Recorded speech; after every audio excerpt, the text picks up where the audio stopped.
ipapakita sa inyo ang aking pogging driver. Do you still remember the pogging? What does it mean when we say pogging? Handsome. I love you, honey. Love you, babe. So, punta na ako sa likod kasi kailangan ko na mag-sit down. See you in a bit!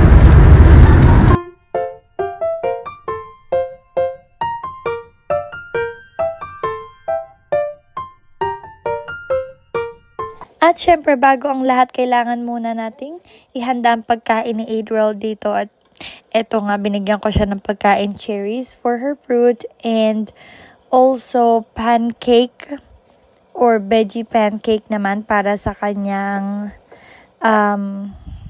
food. And also, naglagay din ako dyan ng Filipino style spaghetti.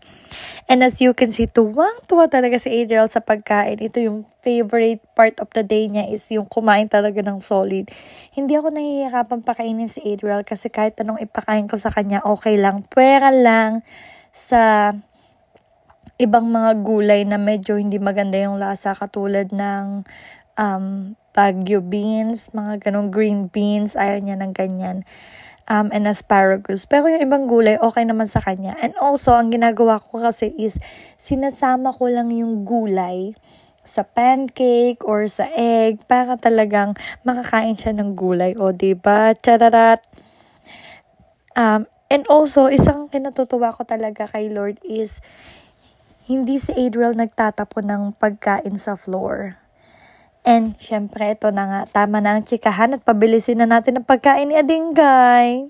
Chararat! Sana maubos niya to. Kung hindi man, it's okay lang kasi marami naman ako nilalagay na pagkain para sa kanya. And, tara na nga. And as you can see, pinupush na ni Adriel yung plate. It means na tapos na talaga siya.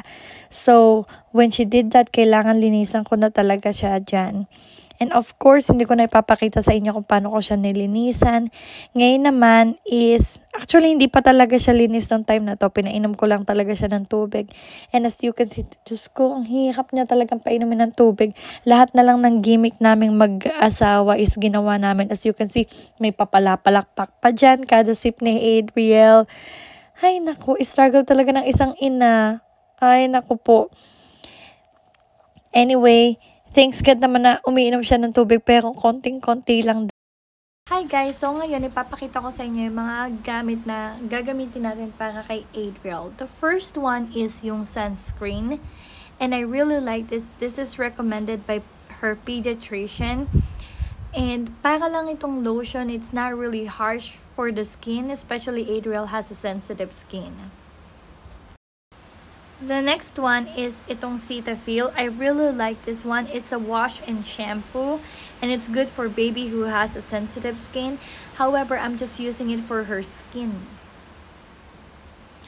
At also, ito naman yung ginagamit ko para kay Adriel na shampoo.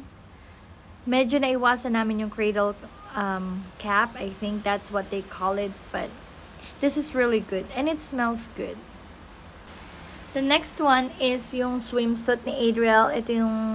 This is a very nice swimsuit. Yan. It's a strawberry. It has a strawberry pattern. And it's very cute on her. Although in this video, I didn't really show that we use eyeglasses and also her hat. And sorry nga pala, nasa labas ako kaya medyo mahangin at saka mayroong mga dumadaan na sasakyan. Also, I'm gonna bring with me a bunch of swim diapers. It's really good. It's not gonna hold a urine or pee, but it will hold the poop. So, at least safe. Diba? And also, this is in size 4. I think we should jump in size 5 though. Although, I don't think that we're gonna use this, but this is really good. This is recommended by her doctor again. This is for mosquito bites. So, kung malamok man or mga ganon, hindi nila papapakin si Adriel. This is just a lotion though. So, it's really nice. Next one is her skincare. So, first, meron ako ditong, lotion. And I really like this lotion. This is good for sensitive skin. This is very lightweight and it has a vanilla and oatmeal scents. For her face naman, I really like to use this Tubby Todd. Hope the camera will focus. There you go. It's an oatmeal, and it's very good, especially sa eczema. I use it for Adriel's skin though, sa face niya, and it really helps to prevent eczema. However, medyo ngayon is irritated yung skin ni Adriel sa face niya dahil lagi siyang ganon kapag nagtitising siya. So dahil yung kanyang pang 6th tooth is coming, that's the reason why we're having a hard time on that. Also, I really like this one. It's very soft. I use it for her hair. Ayan. At mabibili lang nyo to sa dollar store, I think. I don't know where my husband bought this one, but you can use it for your face. But for Adriel, I use it for her hair. And sometimes I use it when naliligo siya. Madalas ko siyang ginagamit talaga pang suklay sa kanya because she has just a baby hair and it's very few. Next one is itong kanyang baby towel. It's very cute though. Anyway, ayan. Syempre, kailangan namin siyang ipat dry. And then, last but not the least is itong kanyang extra clothes.